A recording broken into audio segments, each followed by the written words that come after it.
नींद तो वहां है जहां पेट भरा हुआ है। मन बदतमीजी ही तब करता है जब पेट भरा हो। मन का सिद्धांत ही यही है, जब उसका पेट भरा होता है तो उसको खुराफात सूझती है। सिद्धार्थ को जंगल भागने की क्या जरूरत थी? राजा के बेटे थे, सुविधा बहुत थी। सिद्धार्थ से जो बुद्ध का निर्माण हुआ है उसमें सुविधा ही तो खत्म हुई है। राम से प्रभु राम का जो निर्माण हुआ है उसमें सुविधा ही तो खत्म हुई है। नहीं तो रह जाते कौशल के राजा को जान थोड़ी पाता। 14 साल रहे जंगल में।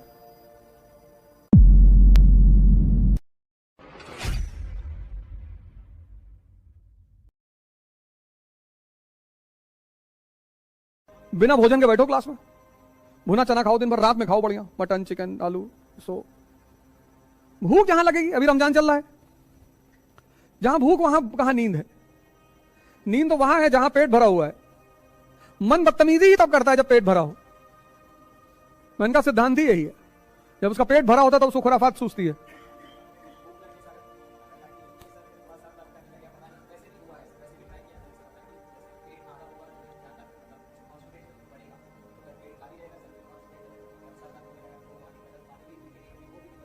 ग्लूकोज डाल लो पानी में, खाली पानी मत पियो, ग्लूकोज डाल लो। शुगर तो नहीं है?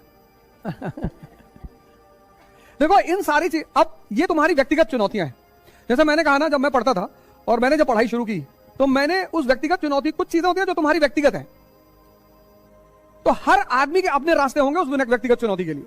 मैं खड़े होकर पढ़ता था, तो अब मैं कहूंगा खड़े होकर पढ़ो, लेकिन हो सकता है तुम उसका कोई और रास्ता निकाल लो।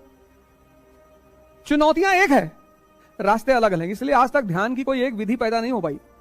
जो संत आया उसने अपनी विधि बताई, लेकिन वो विधि तुमको कुछ दूर तक ले गई, उसका तुमको अपनी विधि निकालनी पड़ी। तो तुम्हें अपनी विधि निकालनी पड़ेगी, क्योंकि वो चुनौती तुम्हारी व्यक्तिगत है। बताओ, कुछ कह रही थी? नींद पे क्यों कंट्रोल करना चाहती हो? कितने घंटे सोती हो? तो कम तो है। और अगर नींद को जीतना ही तुम लोग चाहते हो कि नींद आए ही ना, नहीं, उसका तरीका मैं बता रहा हूं। अरे मैं बता रहा हूं, यही इलाहाबाद में तुम्हें कुछ नहीं करना, झूसी जाना गंगा उस पार, वहां पे सत्यम योगी जी का आश्रम है, क्रिया योग।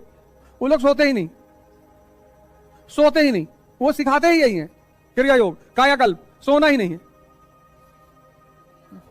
अरे तो पहले 10 दिन नींद जीत लो जाके, नींद ही तो जीतनी है। 7 घंटे की नींद अच्छी है, उसको मत छेड़ो। 7 घंटे की नींद बहुत अच्छी है, उसको मत छेड़ो, चलने दो। इतना सुकून रहने दो शरीर को, इतना सुकून रहने दो। ये मत करो कि 4 घंटे हो जाए, 3 घंटे हो जाए, पता लगा नींदें गायब हो गई। अगली बार है तो हॉस्पिटल में देख रहा है तुमको, ये चंद्रमा सर मैंने ऐसा सोचा खींच लूं। मत करो, 7 घंटे की नींद अच्छी है। इसको कहते हैं ना जबरदस्ती करना, जबरदस्ती मत करो। अगर 10 होती तो मैं तुमसे कहता कि चलो थोड़ा ज्यादा है, कुछ कर लो। 7 मत करो, 7 चलने दो। नहीं, एक तो वो डायरी है, दूसरा ये ना तुम सुविधा मत दो मन को। मन की बदतमीजी सिर्फ सुविधा में होती है। इसलिए साधु महात्मा, जैसे कभी तुम चलोगे और महाराज के आश्रम गए, 3 बजे उठाते हैं सुबह, कहते हैं मन को सुविधा देना बंद कर दो, कहेगा गर्मी लग रही, लगने दे, पढ़ेंगे। मन की सारी बदतमीजी सुविधा पे डिपेंडेंट है। कटरा में एक जगह है कारपेंटरी चौराहा, जानती हो? कारपेंटरी स्कूल है वहां पे। कारपेंटरी स्कूल के आगे, चौराहे के आगे एक दाहिने साइड में गली जाती है।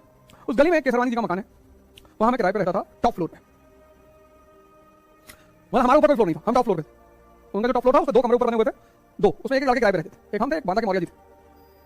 तो ऊपर पंखा नहीं लगा रखा था, पंखा नहीं लगा रखा, पंखा ऐसे पूरी शरीर गीली हो जाती थी पसीने से। मन को सुविधा देना बंद कर दो, लेकिन टॉर्चर मत करो। मन को सुविधा देना बंद कर दो ना। जितनी देर पढ़ रहे हो देर कठोर तपस्या में रहो। जितना मन को सुविधा दोगे, एसी चल रही है, सबसे ज्यादा नींद का कारण तो यही है। लेकिन अगर आज कोचिंग में एसी नहीं लगी, अपनी टॉप फ्लोर की बिल्डिंग है, तो बहुत लोग बेहोश हो जाएंगे। तुम्हारे पिता की शक्ति, फिर तुम्हारे बाबा की शक्ति, फिर तुम्हारे बाबा के बाबा की शक्ति की पूछो जरा। जैसे जैसे सुविधा बढ़ती गई वैसे वैसे इंसान कमजोर होता चला गया। कहते हैं ना सुविधा से विकास होगा, कमजोरी। सुविधाएं बढ़ गई हैं, सुविधाओं ने मन को हरामखोर बना दिया है। उस हरामखोरी से बाहर निकलने का नाम है तपस्या। तो थोड़ी थोड़ी सुविधा छीन लो, एक बैग मत छीनो, थोड़ी थोड़ी छीन लो। जैसे बैठते हो 4 घंटे खड़े होके पढ़ो, 10 घंटे मत खड़े होना, पता लगा बैक पेन शुरू हो गया। 4 घंटे जो टॉपिक तुम्हें तैयार करना है वो खड़े होके पढ़ो। जब तैयार हो गया तो कुर्सी बैठ जाओ, पार्क में चले जाओ, घूम लो, ऐसे कर लो, उस तरह कर लो। सुविधा छीन लो और डायरी बना लो। सुविधा छीनते जाओगे मन जागता चला जाएगा। सिद्धार्थ को जंगल भागने की क्या जरूरत थी, राजा के बेटे थे, सुविधा बहुत थी। सिद्धार्थ से जो बुद्ध की का निर्माण हुआ है उसमें सुविधा ही तो खत्म हुई है। राम से प्रभु राम का जो निर्माण हुआ है उसमें सुविधा ही तो खत्म हुई है। नहीं तो रह जाते कौशल के राजा, कोई जान थोड़ी पाता। 14 साल रहे जंगल में। तो सुविधा का त्याग करके अपने आप को फिर से जिंदा करने का नाम तपस्या है। तो छोटी छोटी सुविधाओं को जीवन में खत्म कर दो, छोटी छोटी, सारी नहीं, छोटी छोटी। कुछ सुविधाएं जरूरी भी है,